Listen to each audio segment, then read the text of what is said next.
Exclusive একটা news জানাতে চাই, এবং সেই নিউজটা আপনারা ট্যাগ লাইনেই দেখেছেন, যে কারণে আমার এই কন্টেন্টটা এই মুহূর্তে দেখছেন। মোহাম্মদ সালাউদ্দিন, জাতীয় দলের সিনিয়র অ্যাসিস্ট্যান্ট কোচ, তিনি এই মুহূর্তে বাংলাদেশ দলের সকল কোচের কোচ অফ দ্য কোচেস, এবং তিনি অনেকটা অবস্থা দৃষ্টে মনে হয় যে বাংলাদেশ ক্রিকেট বোর্ডে ক্রিকেট অপারেশনস কেউ নাড়েন চাড়েন। মোহাম্মদ সালাউদ্দিনকে নিয়ে বাংলাদেশ ক্রিকেট বোর্ডের হায়ার অথরিটি, এই অথরিটিটা হচ্ছে ক্রিকেট অপারেশনস এর উপরেও যে অথরিটি রয়েছে, কারণ ক্রিকেট অপারেশনস আলটিমেটলি সালাউদ্দিনের লাগাম টানতে, তার বিতর্কিত ডিসিশনস গুলোকে চেঞ্জ করাতে ব্যর্থ হয়েছে, এবং এই ব্যর্থতার কারণে ক্রিকেট অপারেশনসকেও মাকুল দিতে হচ্ছে। নাজমুল আবেদিন ফাহিমের ব্যাপারেও ডিসিশন হয়েছে, সেই ডিসিশনে আমি আসছি।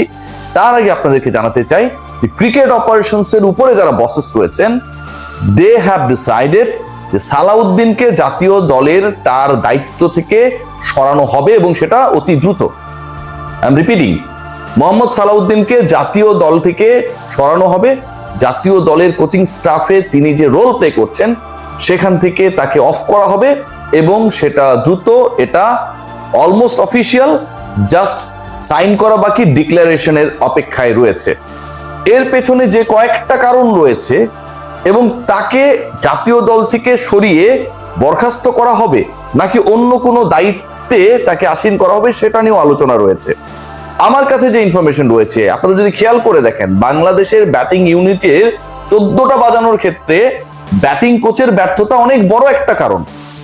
গতকাল লিটন কুমার দাসের সংবাদ সম্মেলনে আনফরচুনেটলি আমি ছিলাম না, সেখানটায় গিয়ে তিনি বললেন যে কোচেসরা তো আর এমন কেউ না যে মাঠে গিয়ে খেলে দিবে, তারা পরিকল্পনা দিতে পারে, খেলতে হবে আমাদেরকে, কোচদেরকে দায় দেওয়া যাবে না।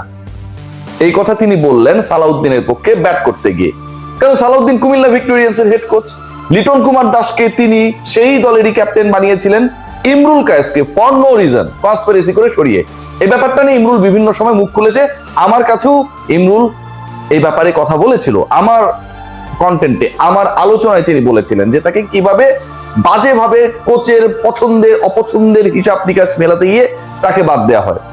সো লিটন কুমার দাস সালাউদ্দিনের পক্ষে 34 বলে সবশেষ সিরিজে, মানে সবগুলো ম্যাচ মিলে 34 রান করে 100 স্ট্রাইক রেটে লিটন কুমার দাস, ফেইলিওর লিটন কুমার দাস সালাউদ্দিনের পক্ষে ঠিকই এমন স্ট্রাইক করলেন যেন সেটা হচ্ছে 500 স্ট্রাইক রেটে ছক্কা মারলেন।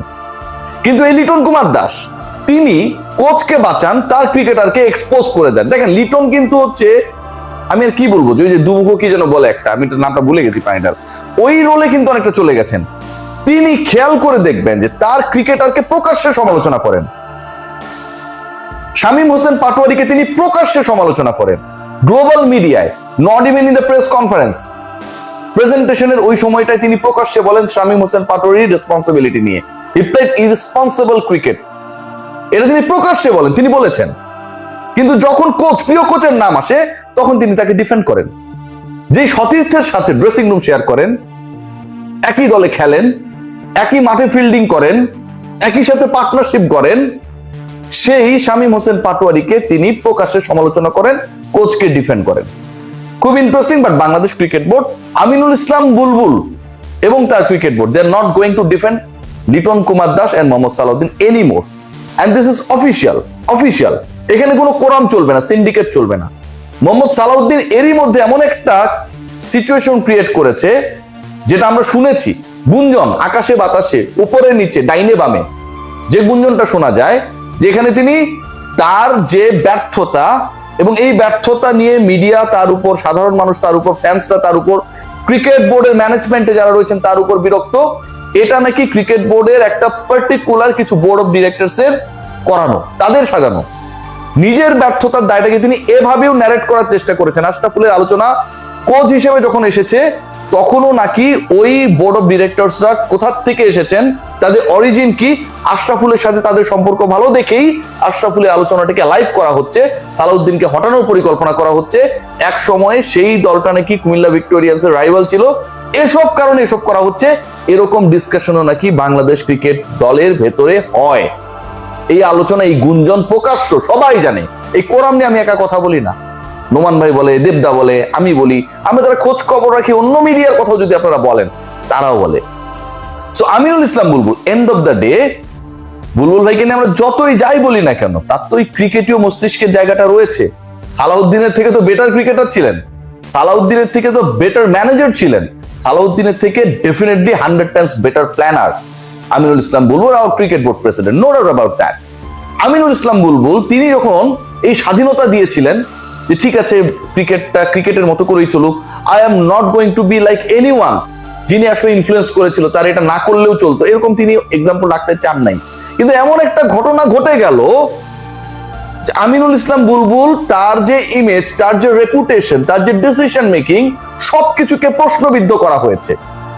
বুকে হাত দিয়ে আপনারা কেউ বলতে পারবেন না যা জাকের আলী অনিককে টেস্ট টি-20 ক্যাপ্টেন করা হবে লিটন কুমার দাসের অনুপস্থিতিতে, this decision has come from mister Aminul Islam Bulbul, কেউ বলতে পারবেন না।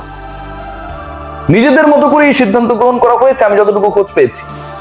আমিনুল ইসলাম বুলবুল বাংলাদেশ ক্রিকেটের স্বার্থে এই অটোক্রেটিক ওয়েতে যেভাবে জাতীয় দল বাজেভাবে ন্যারেট হচ্ছে, বিতর্কিত হচ্ছে, জাতীয় দল প্রশ্নবিদ্ধ হচ্ছে, সিন্ডিকেটবাদীর শিকার হচ্ছে, কোরামের শিকার হচ্ছে, সেটাকে বন্ধ করার স্টেপ নিয়েছেন উইদাউট হ্যাভিং এনি কি বলবো ডিপেন্ডেন্সি। থাকে না যে আমি ক্রিকেট অপারেশনস চেয়ারম্যানের উপর ডিপেন্ড করে সিদ্ধান্ত নিলাম, no, he is now playing attacking cricket. প্রথম টেস্ট সেঞ্চুরিয়ান তিনি, তার অভিষেক টেস্টে, বাংলাদেশের অভিষেক টেস্টে 145 মেরেছিলেন, টেস্ট মেজাজই খেলে করেছিলেন, রাইট? সো এখন যেহেতু টি-20 ইনিংস খেলার কথা ঘোষণা দিয়ে পরবর্তীতে আমিনুল ইসলাম বুলবুল এখন টেস্ট খেলছেন, তিনি ঠান্ডা মাথায় সেই সিদ্ধান্তটা নিয়েছেন এবং এখান থেকে তার যে সিদ্ধান্ত, তার সাথে প্রভাবশালী পরিচালকদের যে সিদ্ধান্ত, Salauddin will not be continued, এবং তাকে সরানো হচ্ছে। এই ডিসিশন হয়ে গেছে, যতটুকু শোনা গেছে যে তাকে এইচপি বা বাংলাদেশ টাইগার্স এরকম কোন একটা দায়িত্ব দেওয়া যেতে পারে, কারণ বাংলাদেশ দলের আসলে ব্যাটিং ব্যর্থতার কারণে যেভাবে মান সম্মান নষ্ট হয়েছে, 9 জন ব্যাটসম্যান মিলে 34 রানে বেশি করতে পারে না, বাংলাদেশ ওয়ানডেতে 100 রান করতে পারে না, বাংলাদেশ 4টা-5টা সিরিজে টানা হারে, ব্যাটারদেরকে খুঁজে পাওয়া যায় না। আজকে পাইপলাইন নিয়ে নাজমুল আবেদিন ফাহিম কথা বলেছেন যে আমরা ঘুরিয়ে ফিরিয়ে খেলাতে চাই, আপনার কাছে ক্রিকেটার নেই, ঘোরানো ফেরানোর পরিকল্পনা কেন করা হচ্ছে? আপনার মিডল অর্ডার থেকে লোয়ার মিডল টপ অর্ডার আপনি ক্রিকেটার পাচ্ছেন না, পারফর্মার পাচ্ছেন না, আনস্টেবল করা হয়েছে। একজন ক্রিকেটারকে অযাচিতভাবে সুযোগের পর সুযোগ দেওয়া হয়েছে, অন্য ক্রিকেটারদের দিকে তাকানো হয়নি। সাব্বিরদেরকে, সৌম্যদেরকে যেভাবে কোরামবাজি করে বাইরে ফেলা হয়েছে, ইনসিকিউর ফিল করে এই ক্রিকেটারদের জন্য নাকি, সাব্বির এবং সৌম্যর জন্য নাকি ইনসিকিউর ফিল করে। সাব্বির কারো কথা শুনে না, ড্যাশিং স্মার্ট, আর সৌম্য সরকার তো হচ্ছে টপ অর্ডারে ক্যাপ্টেনের ক্ষেত্রেই একটা বড় থ্রেড হয়ে যেতে পারে, এরকম আলোচনা রয়েছে। যে কারণে নুরুল হাসান সোহান বিভিন্ন সময় দলে থাকলেও তিনি যেটা স্পেশালিস্ট কিপিং, সেটা তাকে করানো হয় না। ঠিক একই কারণে সৌম্য সরকারকে খেলানো হয় না। টপ অর্ডারে তিনি অন্তত 34 বলে 3 ম্যাচ খেলে 34 রান করতেন না, হয় আরো একদমই কম করতেন, এক ম্যাচ খেলে ড্রপ হয়ে যেতেন, তার তো মাথার উপরে কেউ নেই, অথবা অসাধারণ একটা দুইটা ইনিংস খেলতেন। I have that confidence on Soumya. So ঘটনা যেটা ঘটতে যাচ্ছে, এই কোরামবাজি বন্ধ হতে যাচ্ছে, এবং একই সাথে এটাও আলোচনায় যে সালাউদ্দিন বাংলাদেশ জাতীয় দলের সিনিয়র অ্যাসিস্ট্যান্ট কোচের রোল থেকে যখন তাকে সরিয়ে দেওয়া হবে, খুব দ্রুত এই ডিসিশনটা আসছে, সিরিয়াসলি বলছি, তখন সালাউদ্দিন এই যে ইয়ারলি অ্যারাউন্ড 1 crore ড্র করছেন, মানে এটারও তিনি যোগ্য কিনা। তাসকিনকে নিয়ে অনেকে প্রশ্ন করেছে যে খারাপ পারফরমেন্স করেছে, মাস গেলে 10 লাখ টাকা বেতন পায়, পারফরমেন্স খারাপ হলে প্রশ্ন আসবে, কিন্তু তাসকিনকে নিয়ে আমরা জানি যে তাসকিন কামব্যাক করবে, করেছে বিভিন্ন সময়, বাংলাদেশকে জিতিয়েছে। সালাউদ্দিনের ক্ষেত্রে তো সেই সিম্বল নেই, তাসকিনকে তো এটিমের সাথে খেলা দিতে হবে বা পাঠিয়ে দিবে এরকম কোনো টেনশন আমাদের নেই, আমরা জানি পরের সিরিজে তিনি ব্যাক করবেন। তো সালাউদ্দিনের যখন এই কাইন্ড অফ ডিমোশন হচ্ছে, তখন তিনি যে স্যালারিটা পাচ্ছেন, যেটা ড্র করেন, সেটার ব্যাপারেও একটা আলোচনা চলছে যে এটা আসলে তিনি ডিজার্ভ করেন কিনা। What about Nazmul Abedin Fahim? নাজমুল আবেদিন ফাহিমের ক্ষমতাও কমানো হচ্ছে, কারণ এই ব্যর্থতা ক্রিকেট অপারেশনসের ব্যর্থতা। পুরো ক্রিকেট বোর্ড নিয়ে আমরা আলোচনা করতে পারি, বাট ইটস একদমই solo failure of the cricket operations chairman. তিনি এটাকে কন্ট্রোল করতে পারেন নাই, এই কোরামবাজিকে স্টপ করতে পারেন নাই, একদমই পারেন নাই, ব্যর্থ হয়েছেন। ক্রিকেট অপারেশনস চেয়ারম্যান ক্রিকেট পরিচালনার সাথে সকল বিষয় নাক গলাবেন, সে কারণেই তাকে সেখানে বসানো হয়েছে। কিন্তু যে ঘটনাগুলো ঘটেছে, যেভাবে এখানটায় অযাচিতভাবে একজনকে ক্যাপ্টেন বানানো হয়েছে ব্যাটিং ফেলিওরের পরে, সালাউদ্দিন তার শপথে বহাল থেকেছেন সিরিজের পর সিরিজ, নাজমুল আবেদিন ফাহিম তিনি কোনো সিগনিফিকেন্ট স্টেপ নিতে পারেন নাই, ব্যর্থ হয়েছেন। তার মাথার উপরে এখন 4 জন কাজ করবেন, 4 জনই জাতীয় দলে খেলা ক্রিকেটার, যার মধ্যে 3 জন ক্যাপ্টেন। আমিনুল ইসলাম বুলবুল রয়েছেন সেখানটায়, খালেদ মাসুদ পাইলট রয়েছেন, আমার অতি প্রিয় শ্রদ্ধাভাজন আসসালামু আলাইকুম ফারুক ভাই রয়েছেন, এবং পাইলট ভাই রয়েছেন। এই যে 4 জন রয়েছেন সেই জায়গাটায়, তারা ডিসাইড করবে ক্রিকেট অপারেশনস কিভাবে চলবে কি চলবে না। এটাই ঠিক, এভাবেই চলা উচিত। and Bulbul Bhai has taken a very gutsy decision. সবাই ভালো থাকবেন।